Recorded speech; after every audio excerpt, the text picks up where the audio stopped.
July 31.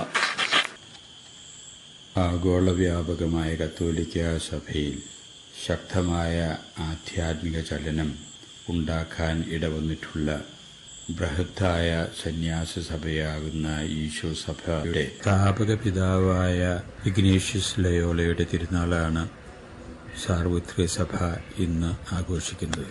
അദ്ദേഹത്തിൻ്റെ ജീവിതം ലോകത്തിൻ്റെ മുമ്പിൽ ഒരു തുറന്ന പുസ്തകവും ആധുനിക യുവജനങ്ങളുടെ മുമ്പിൽ ശക്തമായ ഒരു വെല്ലുവിളിയുമാണ് എന്നാണ് എൻ്റെ ബോധ്യം. അദ്ദേഹം ജനിച്ചത് സ്പെയിനിൽ 1491 ആണ്ടിലാണ്. വളരെയേറെ സമ്പന്നമായ ഒരു കുടുംബാന്തരീക്ഷത്തിലാണ് അദ്ദേഹം തൻ്റെ ബാല്യ കൗമാരങ്ങൾ കഴിച്ചുകൂട്ടാൻ ഇടവന്നത്.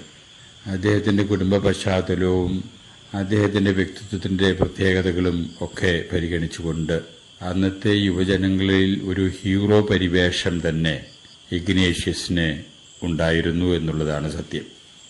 യൗവനത്തിലേക്ക് കാലുകുത്തിയോടുകൂടെ അന്നത്തെ രാജ്യത്തിൻ്റെ നിയമമനുസരിച്ച് യുവാക്കൾ സൈനിക സേവനത്തിനായിട്ട് ഏതാനും വർഷം പോകേണ്ടതായിട്ട് ഉണ്ട്.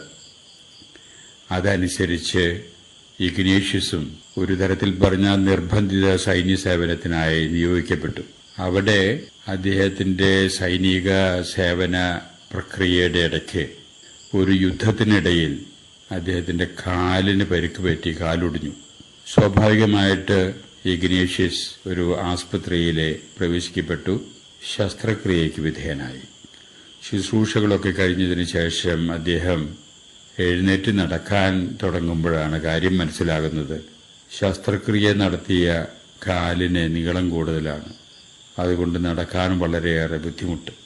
അത് ശസ്ത്രക്രിയയിൽ വന്ന ഒരു കൈപ്പിഴവ്, ഒരബദ്ധം ആണ് എന്ന് മനസ്സിലായി.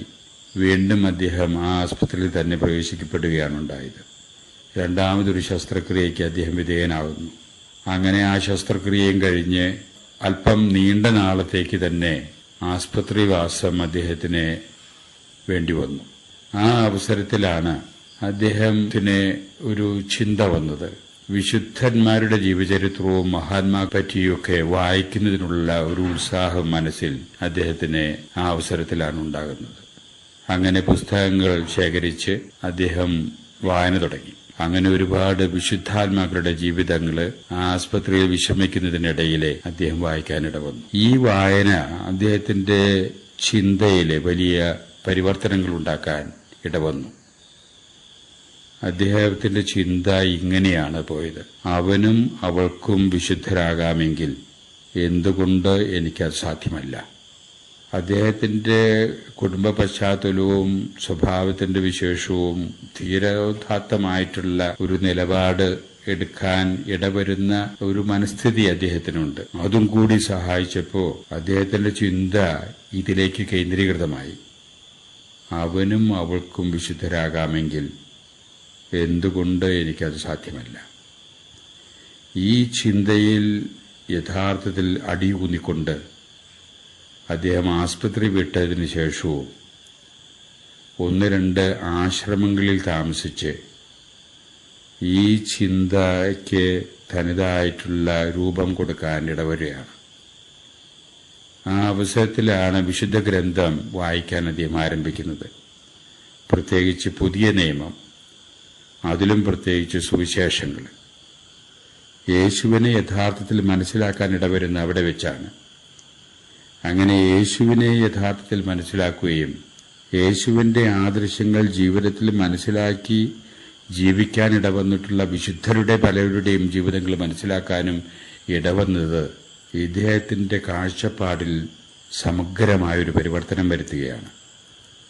അന്നുവരെ യുവാക്കന്മാരുടെ ഹീറോ ആയിട്ട് നടന്നിരുന്ന ഇഗ്നേഷ്യസ് ആ ഹീറോ പദവിയിൽ നിന്ന് വലിയ ഒരു ആദർശത്തിന്റെ ലോകത്തിലേക്ക് ഇഗ്നേഷ്യസ് കടന്നു വരികയാണ്. അപ്പോഴാണ് അദ്ദേഹത്തിന് തോന്നിയത് കൂടുതൽ പഠിക്കണം. ഉന്നത വിദ്യാഭ്യാസത്തിന് വേണ്ടി പല യൂണിവേഴ്സിറ്റികളെയും അദ്ദേഹം ആശ്രയിക്കുന്നത് അവിടെ വെച്ചാണ്. അങ്ങനെ അതിന്റെ ഫലമായിട്ടാണ് അദ്ദേഹം ഏകദേശം 10-40 വയസ്സായി കാണും. ആ അവസരത്തിലാണ് അദ്ദേഹം പഠിക്കുന്നതിനു വേണ്ടി പാരീസ് സർവകലാശാലയിൽ എത്തുന്നത്. അന്ന് പാരീസ് സർവകലാശാലയിലെ അധ്യാപകനായിട്ട് ജോലി ചെയ്യുകയായിരുന്നു ഫ്രാൻസിസ് സേവിയർ. തത്വശാസ്ത്ര വകുപ്പിന്റെ മേധാവിയായിട്ട് നല്ല പേരെടുത്ത ഒരു അധ്യാപകനായിരുന്നു അന്ന് ഫ്രാൻസിസ് സേവിയർ.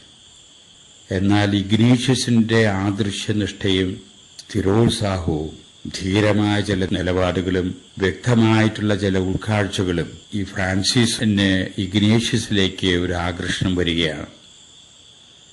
അങ്ങനെ വളരെയധികം കാലങ്ങൾ കഴിയുന്നതിന് മുമ്പ് തന്നെ സേവിയറും ഇഗ്നേഷ്യസും ഉത്തമ സുഹൃത്തുക്കളായിത്തീരുന്നു.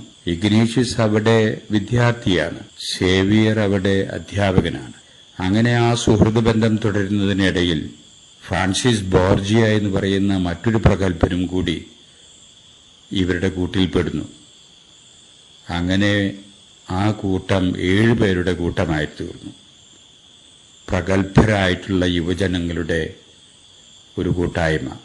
ഈ കൂട്ടായ്മയിൽ നിന്നാണ് ഒരു സന്യാസ സഭയുടെ രൂപീകരണത്തിന് വേണ്ടിയുള്ള ആശയം ഉടലെടുക്കുന്നത്. അങ്ങനെ ഒരു സന്യാസ സഭയ്ക്ക് രൂപം കൊടുക്കുന്നു. അതാണ് ഈശോ സഭ. ഇദ്ദേഹമാണ് ആദ്യത്തെ പ്രജനറൽ. ആ സന്യാസഭയുടെ സ്ഥാപക നേതാവും ഇഗ്നേഷ്യസ് ലയോളയാണ്. ഇദ്ദേഹം ആ സന്യാസ സഭയ്ക്ക് രൂപം കൊടുക്കുന്ന അവസരത്തിലെ പ്രത്യേകമായിട്ടുള്ളൊരു ചിന്തയുണ്ടായിരുന്നത്, കത്തോലിക്ക സഭയ്ക്ക് എന്താവശ്യം വന്നാലും അതാത് കാലഘട്ടത്തിലുള്ള കത്തോലിക്ക സഭയുടെ ആവശ്യങ്ങൾ നിറവേറ്റാൻ വേണ്ടി തയ്യാറായി പ്രവർത്തിക്കുക എന്നുള്ളതാണ് ഈ സഭയുടെ പ്രത്യേകമായ ലക്ഷ്യം എന്ന രീതിയിൽ ഇഗ്നേഷ്യസ് രൂപകൽപ്പന ചെയ്തത്. ആ അവസരത്തിലാണ് യൂറോപ്പിൽ പ്രത്യേകിച്ചും ലോകത്തിൽ പൊതുവെയും പ്രോട്ടസ്റ്റന്റ് വിപ്ലവം പൊട്ടിപ്പുറപ്പെടുന്നത്. അങ്ങനെ കത്തോലിക്ക സഭയ്ക്ക് വലിയൊരു ഭീഷണിയായി തീർന്ന ആ പ്രോട്ടസ്റ്റന്റ് വിപ്ലവത്തിന് എതിരായിട്ട് സഭയെ സംരക്ഷിക്കുന്നതിനുള്ള പ്രക്രിയയിൽ നിർണായകമായിട്ടുള്ള സ്വാധീനം ചെലുത്താൻ ആ ഈശോ സഭയ്ക്ക് സാധിച്ചു എന്നുള്ളതാണ് ചരിത്രത്തിൽ നിന്ന് മനസ്സിലാകുന്നത്. അങ്ങനെ നിർണായകമായിട്ടുള്ള പല അവസരങ്ങളിലും സഭയോടൊത്ത് ചിന്തിച്ച് സഭയെ സംരക്ഷിക്കുന്നതിനു വേണ്ടിയുള്ള ദൗത്യത്തിലെ സഭ ഏർപ്പെടുകയാണ്.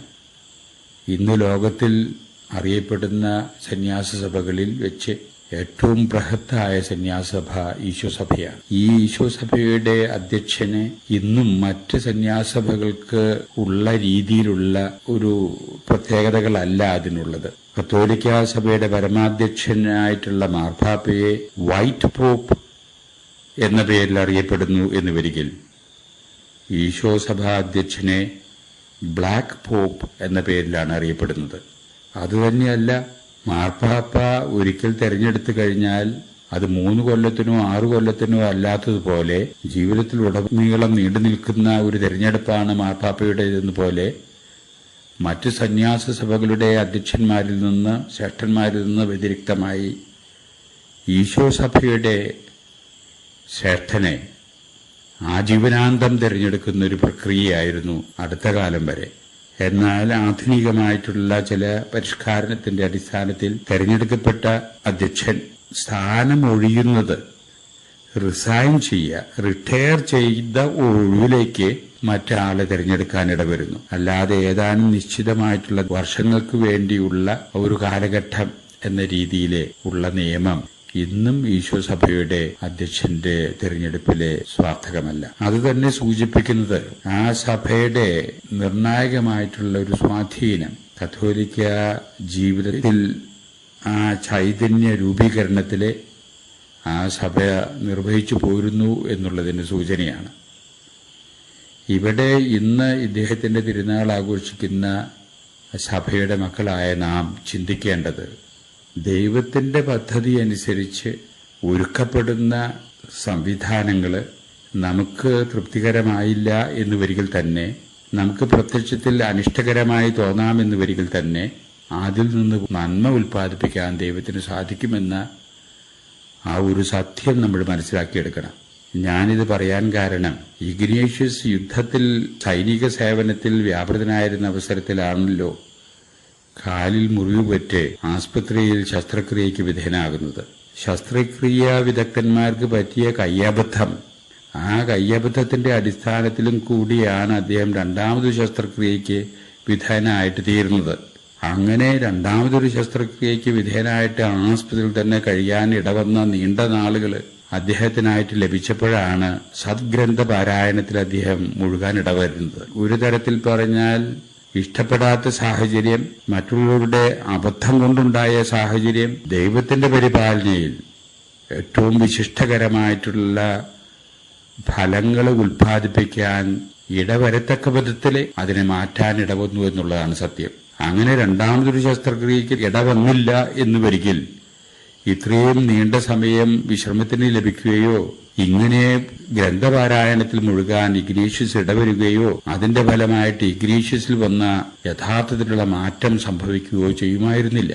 അപ്പോൾ അതിൽ നിന്ന് മനസ്സിലാകേണ്ടത് പ്രത്യക്ഷത്തിൽ തിന്മയാണെന്ന് തോന്നുന്ന കാര്യങ്ങളിൽ നിന്ന് പോലും നന്മ ഉൽപ്പാദിപ്പിക്കാൻ സാധിക്കുന്ന ദൈവത്തിന്റെ പരിപാലന നമ്മുടെ ജീവിതത്തിൽ നാം കണ്ടുമുട്ടുമ്പോൾ അന്താളിക്കാതെ ദൈവം അതിലൂടെ ഒളിച്ചു വച്ചിരിക്കുന്ന നന്മ കണ്ടെത്താനുള്ള പരിശ്രമമാണ് നമ്മുടെ ഭാഗത്തുനിന്നുണ്ടാകേണ്ടതെന്നും ആ കണ്ടെത്തുന്ന നന്മയെ നാം സ്വാംശീകരിച്ചുകൊണ്ട് ആ നന്മ നമ്മുടെ ജീവിതത്തിൽ സ്വാർത്ഥകമാക്കാനുള്ള പരിശ്രമത്തിലേക്ക് നമ്മെ തന്നെ വെക്കേണ്ടതുണ്ട് എന്നൊരു സത്യവും നമ്മൾ മനസ്സിലാക്കിയെടുക്കേണ്ടതുണ്ട്.